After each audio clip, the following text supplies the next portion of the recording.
Fala aí pessoal, tudo bem? O tema da aula é o processo de independência política do Brasil. É muito interessante porque esse assunto traz uma série de imagens na nossa cabeça, né? A gente já consegue visualizar o Riacho do Ipiranga, Dom Pedro I empunhando uma espada, independência ou morte. A gente tem uma série de referências sobre esse assunto, mas muitas vezes são distanciadas daquilo que a história nos mostra, né? Quando a gente estuda história, a gente tem que estar muito atento a essas coisas. Às vezes as noções que as pessoas têm não correspondem às evidências que os historiadores acham na pesquisa histórica. Meu objetivo hoje aqui é ajudar você a refletir um pouco sobre esse processo, que não aconteceu só lá no Grito, nas margens do Riacho Ipiranga, né? Foi um processo mais longo. Refletir um pouco sobre esse processo e fazer alguns questionamentos sobre o que foi esse movimento que tornou o Brasil um país independente da sua antiga metrópole, Portugal. Antes da gente dar maiores detalhes sobre esse processo, eu gostaria que você prestasse atenção nesse recurso que eu trouxe aqui. É uma linha do tempo dupla, né? Ou seja, aqui estão as datas mais antigas, para cá as datas mais recentes, e na parte de cima os acontecimentos lá em Portugal e os acontecimentos aqui no Brasil. Vocês vão ver que eles estão interligados, mas é para facilitar o entendimento. Tá bem? A maioria dos historiadores que se dedica a estudar esse tema indica uma data muito importante para começar a compreender o processo de independência política do Brasil, que é o ano de 1808. Isso não é à toa, isso tem a ver com algo que estava acontecendo lá em Portugal, lá no continente europeu. Depois da Revolução Francesa, Napoleão Bonaparte iniciou um processo de expansão do território francês e que Portugal estava no caminho das tropas de Napoleão. O que aconteceu? Napoleão chegou lá pertinho de Portugal e deu um ultimato ao rei Dom João VI, dizendo mais ou menos o seguinte: ou você se alia aos franceses e adere ao chamado Pacto Continental, que era o bloqueio que Napoleão fez contra a Inglaterra, ou então nós franceses vamos invadir Portugal. Dom João VI ficou um pouco em cima do muro, mas no fim das contas ele tomou uma decisão inusitada. Ele embarcou às pressas, junto com a esposa, a família e a corte, para a sua colônia mais preciosa, a América Portuguesa, que veio a ser o Brasil.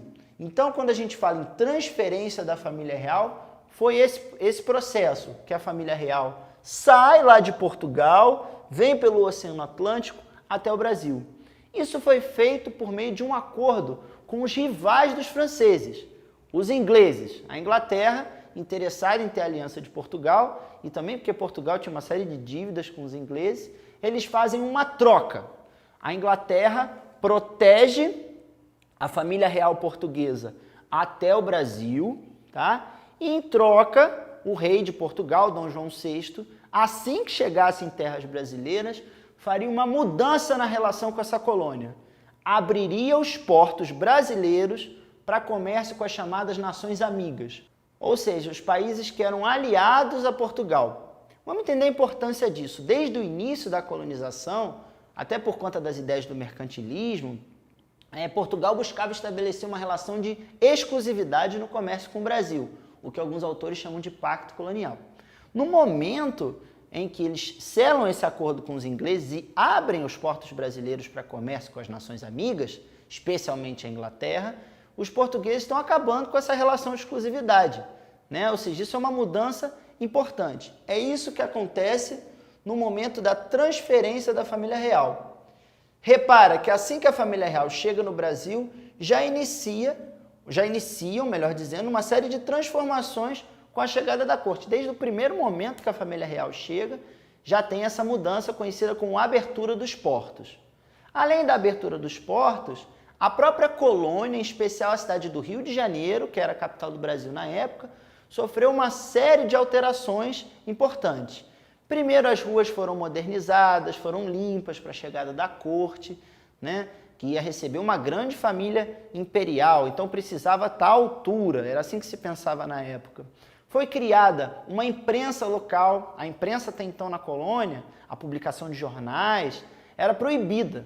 Com a chegada da corte, foi criada uma imprensa só para divulgar as ordens do rei, a imprensa régia, como se dizia. Além disso, foi criada a Real Biblioteca, né, que era o acervo lá da Biblioteca de Portugal, só que agora aqui, que mais tarde se tornaria a Biblioteca Nacional. Foi criado um banco, o Banco do Brasil, que existe até hoje. Foi criado também o Jardim Botânico, que na época se chamava Real Horto, que era um local de criação de espécies botânicas e também uma espécie de um jardim. Toda uma série de transformações para receber a corte já acontecem no Brasil desde o primeiro momento. Como você já deve ter percebido, de repente o Brasil se tornou uma área de muito destaque dentro do Império Português. E realmente esse destaque só foi crescendo.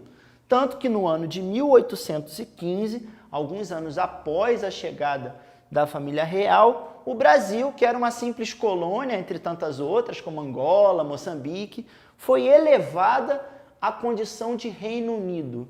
O que isso quer dizer? Como se dentro do Império Português, o Brasil tivesse mais ou menos a mesma importância de Portugal. Então repara como isso é uma mudança significativa. Essa mudança, essa elevação e esse conjunto de transformações que colocava o Brasil numa posição de destaque, elas não foram bem recebidas em Portugal. No ano de 1820, já depois da derrota de Napoleão, foi feita uma revolução, uma revolta, na cidade do Porto, lá em Portugal. Essa revolução dizia mais ou menos o seguinte, você vai entender por que ela tem o nome de liberal já já. Essa revolução queria fazer com que Dom João VI assinasse uma Constituição limitando seus poderes, daí o nome liberal, é uma relação com o liberalismo político, é uma relação com o pensamento iluminista, que é contra o absolutismo.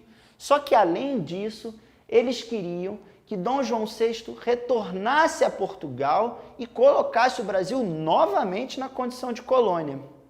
Olha que interessante. Na interpretação lá dos comerciantes da cidade do Porto, em Portugal, o iluminismo só servia para garantir os direitos deles, né, com relação à assinatura de uma nova Constituição e a limitação do poder dos reis. Mas o iluminismo não servia para dar liberdade para as colônias. Eles queriam que o Brasil, os comerciantes brasileiros, estivessem na condição de colônia. Nesse momento, Dom João VI, que estava no Brasil, enfrenta uma grande pressão para retornar. Isso, de fato, acaba acontecendo no ano de 1821. Dom João VI, ele retorna a Portugal, tá certo? E deixa para governar o Brasil o seu filho, Dom Pedro I, na condição de príncipe regente. O que eu quero que vocês percebam? Embora Dom João tenha retornado a Portugal para garantir que os comerciantes parassem de fazer as queixas e para tentar acalmar um pouco as elites portuguesas, esse conjunto de transformações que a gente mencionou aqui já tinha acontecido. E o Brasil, de fato, já tinha uma condição de liberdade maior, porque já tinha acontecido a abertura dos portos, a capital, o Rio de Janeiro, já tinha se transformado bastante, já tinha uma série de elementos, né, como a imprensa, já tinha uma outra composição de população, porque muitos dos que vieram, né, em 1808 ficaram. Então, nesse momento, em 1821, você já tem um afastamento maior entre Portugal e Brasil. Mas nota, isso é uma coisa muito importante. Isso não quer dizer que já existisse um sentimento muito forte de brasilidade, um sentimento nacional e, digamos assim, uma repulsa aos portugueses. Isso não é verdade. O que existia? Existiam setores da elite comerciante próximos ao imperador Dom Pedro I que não tinham interesse que o controle português voltasse. Isso existia. Então, nesse momento aqui que Dom João VI retorna, há uma divisão. Parte das elites brasileiras quer que, de fato, o Brasil volte a ser uma colônia de Portugal, porque eles entendem dessa forma. Vários integrantes da elite brasileira se entendiam como portugueses, não como brasileiros. Não existia essa ideia de eu sou brasileiro com muito orgulho, com muito amor. Não tinha nada disso, né? E uma parte da elite brasileira achava que se isso acontecesse, né, o Brasil seria prejudicado. Muito bem. Aos poucos essa relação foi se desgastando. Dom Pedro I foi sendo pressionado por seu pai para retornar a Portugal e ele acaba fechando um acordo com as elites brasileiras e faz uma declaração de independência política, que é aquele evento lá do Riacho do Ipiranga que a gente já deve ter ouvido falar. O que eu quero que vocês percebam aqui? Quando a gente estuda isso em história pela primeira vez, parece assim, agora o Brasil está independente, é um país completamente livre, e não é bem assim. As coisas em história são é um processo, não é uma mudança do dia para a noite. A declaração de independência gerou um período de alguns anos, né? Vocês vão ver que Portugal só reconheceria a independência brasileira em 1825, 3 anos depois, né? Teve um período onde Dom Pedro I teve que, inclusive, usar tropas militares aqui dentro do país para garantir a independência. Você sabia que algumas províncias do norte e do nordeste do Brasil não aceitaram a declaração de independência? Eles se entendiam como portugueses e queriam fazer parte do Império Português. Então, essa independência, que foi um acordo com a elite, não teve ampla participação popular, por exemplo, né? Ela teve que ser garantida à força, tá? E demorou um tempo até ser aceita por Portugal, até ser garantido. Outras coisas que a gente precisa observar é que essa independência política não significou uma completa independência econômica, por exemplo, porque o Brasil continuou numa situação de extrema dependência na economia, especialmente para a Inglaterra, que era um país que tinha se industrializado e dominava boa parte do mercado brasileiro. Outra coisa que a gente tem que ficar de olho também é que a nossa independência política, por assim dizer, né? Agora nós éramos um novo país, tínhamos uma bandeira, olha lá, bem semelhante com a atual, né? Só que no meio o brasão do Império. Essa independência que era política não significou uma revolução social, não significou o fim da escravidão, não significou a diminuição das desigualdades. Na verdade, socialmente o Brasil ficou muito parecido, né?